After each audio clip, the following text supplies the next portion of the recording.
Hi, good afternoon everyone, and welcome back to Poole Labour's YouTube channel. I'm here with Sue. Sue's our treasurer. Sue, welcome on board, and I want to say congratulations first of all for the recent re-election at AGM. So well done. Thank you. And you got your position back as treasurer. So as you already know, we have a set of questions we go through with our executive board, and I was just saying to Sue, actually the executive team has now increased to 15 members, so you're going to see quite a few more of these in the future. And the questions are just to try and understand you a bit more, see where you're coming from, what got you into politics and things like that. So just to get started, the first one is, I've already mentioned it, what is your role in the exec and what does that entail? Okay, so I'm the treasurer, and the most obvious thing that a treasurer does is to look after the money for the Labour Party in Poole. But there's also some bits being treasurer that some people might not know. So there are some legal responsibilities around making sure that if we get donations, that they are from legal sources and have to do a certain amount of reporting for that. And also at elections, the agent has to compile the expenses and the treasurer has to help with that. Okay, excellent. So quite a busy job then. Yes. Quite a lot of legal stuff. So bearing all that in mind, in the last 12 months, what have you achieved in the role so far? Well, being the treasurer, it's quite a busy role, but also being the treasurer means being part of the executive committee, and that means working together with the team to do whatever needs to be done. So during this year, probably the most major thing that I've done was to be agent for the general election. Some overlap with the treasurer role because the agent also has to have a lot of responsibility for the money and the expenses and the spending. Again, lots of legal responsibilities, but also responsibility for planning campaign, getting people out on the doorstep.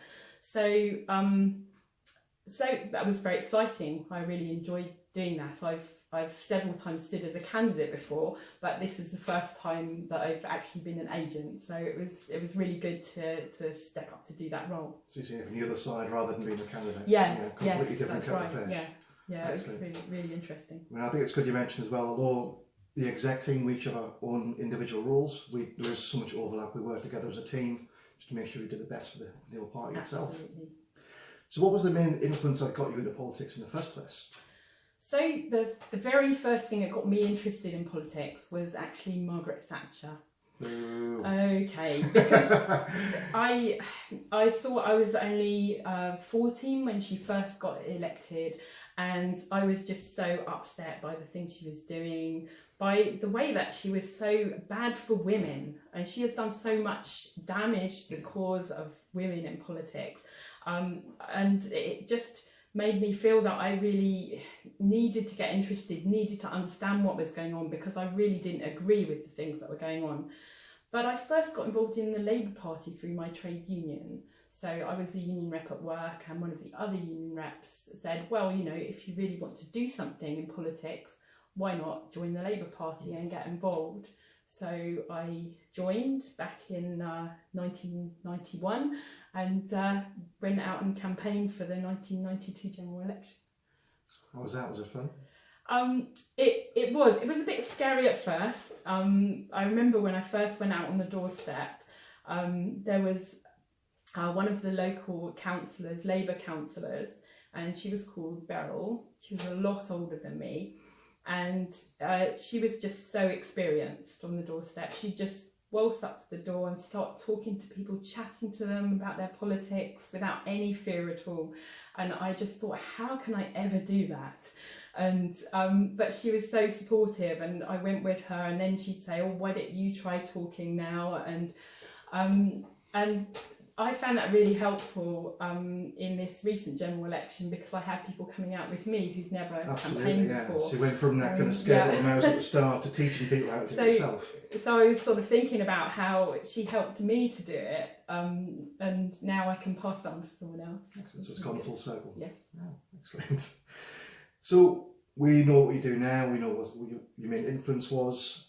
Within Poole itself, what do you think the main priorities are for the town? So, well, I think I'm probably going to say the same thing as everyone else here, but I think the main priority has got to be the hospital. That is just such a big issue, Yeah. that they're just not listening to the people at Poole. Even the council who jumped on the bandwagon are just saying we should be closing bits of Bournemouth instead, which is quite ridiculous. That has got to be the absolute main issue. But also very recently, the proposal of the council to victimise homeless people by fining them, by moving them on instead of actually solving the problem of homelessness. It really does make me think, what are they doing? What are Poole Council doing? We really need to do something about that. So that's in relation to Poole Council's proposed public space of protection order. We've been fighting quite hard against that online and on the streets and campaigns. The consultation is up today, actually. It ends tonight at midnight. So it will end by the time you've seen this video. However, you should have seen our stuff online. You're right, they are trying to sweep it under the carpet, what they call a problem. They're human beings, they need help, they don't need fining when they've got no money. And it is a problem. It's a problem, and that's why it needs to be solved, not just shifted over to another area. The root cause should be solved, not just moved on. And the root cause is austerity. And it's a Tory council, so they're not going to try and solve that. So yeah, we agree on that completely. That needs to be fixed, and we'll do our best and continue doing our best to fight for that. With the Labour Party itself then, where do you think Poole Labour can improve, and how do you plan on doing it? Well, I think leading on from what I've just been saying about the council, what are the council doing? But the problem is, what we need is to have a voice on that council, not just a voice for Labour, but a voice for people in Poole. So I believe that Labour can provide that voice. We need to get councillors elected. With the result that we got in the general election, that shows clearly that we can get councillors elected here. And only by doing that can we really have an influence, can we really represent people by getting up in the council meetings and disagreeing with these things clearly. Because so far that just isn't happening enough. There is not an effective opposition to the Tories in Poole at the moment. So we need to take that place on the council and create and be that effective opposition.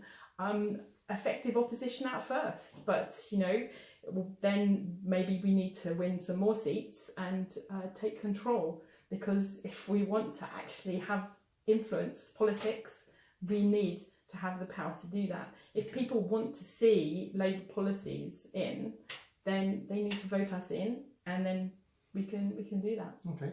So the next elections for the local council are 2019. Yes.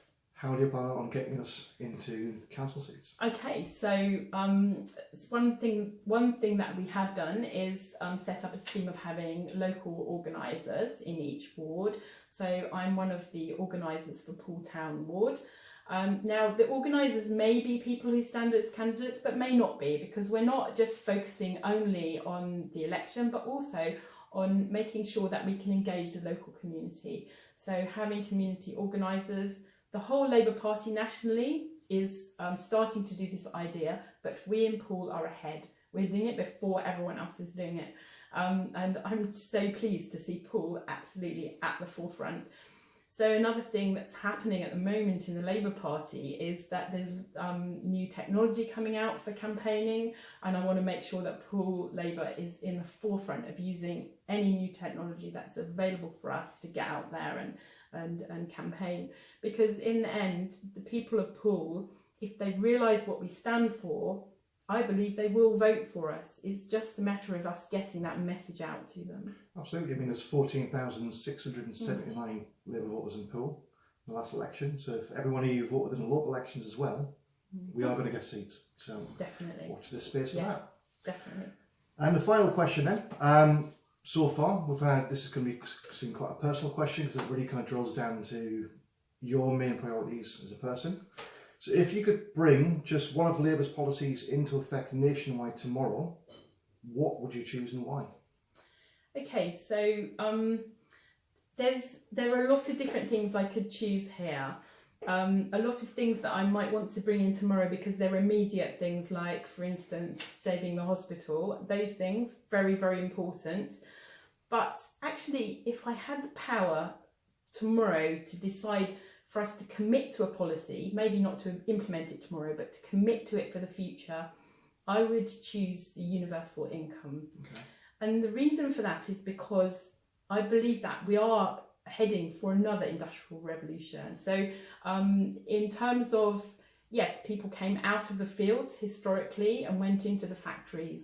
People in the factories were doing mechanical work, and then things got more mechanized, more electrical, things got more efficient. What's happening now is things are becoming much more computerized. And as they become more computerized, it will mean that there is actually less of the manual work to be done.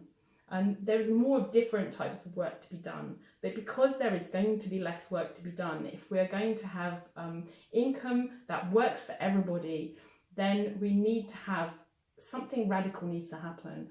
Something radical, but not something weird and strange, because the introduction of the NHS was radical when it happened. The introduction of the welfare state was radical. Now, the NHS and the welfare state happened in response to these big industrial changes of the past. Yeah, reacted to a need that was there.